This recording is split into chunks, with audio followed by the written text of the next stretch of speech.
কোনো সময় কুড়ি ফুল তুলে ঠাকুরকে দেবেন না। যারা আমার ইউটিউব শোনে তারা নিশ্চয়ই এগুলো জানে।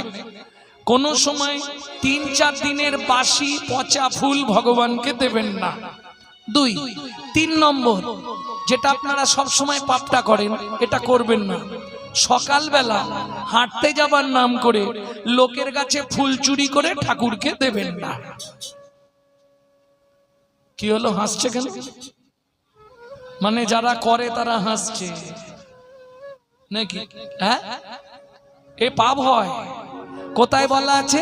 ব্রহ্মবৈবর্ত পুরাণে বলা আছে, শ্রীমদ্ ভাগবতের ৫ম